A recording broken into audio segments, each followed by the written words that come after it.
কুণাল ঘোষ একটা করে কথা বলবে, সিবিআই কষ্ট করবে। আদালত যেরকম বলবে সিবিআই সেরকম করবে।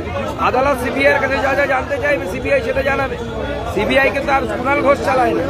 কুণাল ঘোষ কিন্তু সিবিআই একসময় অ্যারেস্ট করেছিল, 3-3.5 বছর জেল খেটেছিল কুণাল ঘোষ।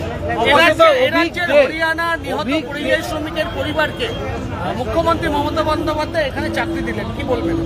দেখুন, চাকরিটা তো আগেই দিলে পারতেন, তাহলে পরিবারকে ওখানে যেতে হতো না, পরিবারকে ওখানে গিয়ে মারা যেতে হতো না পরিবারের লোকটিকে। আগে কেন এগুলো ভোট ব্যাংক পলিটিক্স আর কিছু না। উত্তরবঙ্গ মেডিকেল কলেজের নাম্বার বাড়ানোর মূল পান্ডা অভিক দে। এখন বিরূপাক্ষ, অভিক দে এরা প্রত্যেকে এই নর্থ বেঙ্গল যে নেক্সাস, সেই নেক্সাসের সাথে যুক্ত। এবং যে এই যে বিরূপাক্ষ কাকদ্বীপে গেছিল, তাকে ট্রান্সফার করা হয়েছে সেখানে। কাকদ্বীপের যারা হসপিটালের লোকজন আছে তারা কেউ ঢুকতে দেয়নি, সুপার পালিয়েছে। এরকম ভয়ঙ্কর পরিস্থিতি। অভিক দিয়ে তো নাম্বার বানানো থেকে শুরু করে তার এমডিতে চান্স পাওয়া নিয়েই অনেক নাকি কোশ্চেন মার্ক আছে। যারা ওয়াকিবহাল মহল তারা বলে শিক্ষক নিয়োগ দুর্নীতিতে এবার রাজ্যের মন্ত্রী নজরে চন্দ্রনাথ সিনহা 10:30টায় সিজিও কমপ্লেক্সে হাজিরা দিলেন। 41 লক্ষ টাকা বাজেয়াপ্ত। চন্দ্রনাথ বাবুকে জাদু বলা হয়, আর আমরা ছোটবেলায় গান শুনেছি, জাদু রে দেখলে কেমন তুমি খেল। খেল দেখবে এবার।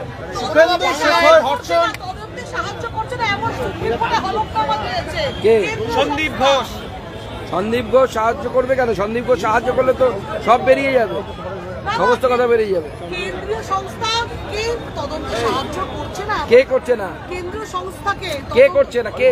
রাজ্য করছে না, রাজ্য সাহায্য করছে না। সেন্ট্রাল ফোর্সের ডেপ্লয়মেন্টে অসুবিধা হচ্ছে, তদন্ত করতে অসুবিধা হচ্ছে, সুপ্রিম কোর্টে হলো। আমরা আশা করবো সুপ্রিম কোর্ট রাজ্যকে সঠিক নির্দেশ দেবে। এই রাজ্য কি দেশের বাইরে নাকি? মমতা বন্দ্যোপাধ্যায়ের পৈতৃক সম্পত্তি নাকি পশ্চিমবঙ্গ? সুখেন্দু শেখর রায়ের ইঙ্গিত বাই পোস্ট, সেখানে তিনি লিখলেন, reclaim the night, reclaim the people's fundamental right to live with human dignity and enshrined Article 21 of the Constitution of India. Article 21 অনুসারে সবারই বাঁচার অধিকার আছে। উনি একজন লার্নেড কাউন্সিল, সেই জন্য হয়তো সেটা জানেন, বলেছেন। ভারতীয় জনতা পার্টি তার সাথে সহমত পোষণ করে। তা আমি আগেই বলেছি, বাস্তিল দুর্গের পতন বাড়িতে বসে বক্তব্য দিলে হবে না, রাস্তায় নেমে বাস্তিল দুর্গের দিকে ধেয়ে যেতে হবে, ব্যারিকেডের দিকে ধেয়ে যেতে হবে। সেই সাহসটা সুখেন্দুবাবু দেখাবেন, আমরা সেটা আশা করি। আপনারা কি স্বাগত জানাবেন? আগে নামুন রাস্তায়, তারপরে ভাবুন। ভাস্কর ঘোষকে প্রোটেকশন দিল কোর্ট। ভাস্কর ঘোষ নবান্ন অভিযানের দিন তার 3টি এফআইআর করা হয়েছিল। সেই এফআইআরে তাকে যেহেতু আটক করা যাবে না, এরকম বয়ানে আদালত থেকে তাকে এবার প্রোটেকশন দেওয়া হলো বিচারপতি রাজর্ষি ভরদ্বাজের বেঞ্চ থেকে। দেখুন, ভাস্কর ঘোষ শিক্ষক আন্দোলন এবং শিক্ষা কর্মচারী আন্দোলন, ডিএ আন্দোলন, মূলত সেই ডিএ আন্দোলনের সাথে যুক্ত, এবং তাকে গ্রেপ্তার করা যাবে না, এই যে প্রোটেকশন আদালত দিয়েছে, আমরা এই রায়কে স্বাগত জানাচ্ছি।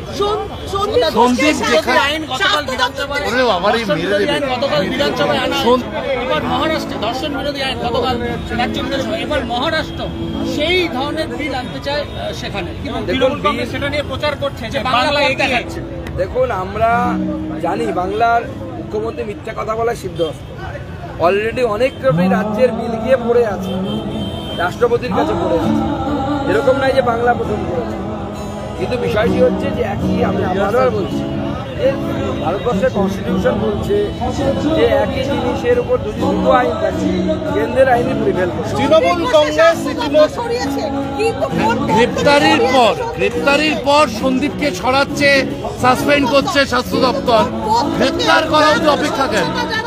পদ নিয়ে তো আমরা কনফিউজ। কোন পদে তিনি আছেন? তিনি কি ওএসডি আছেন? তিনি কি অন্য কিছুতে আছেন?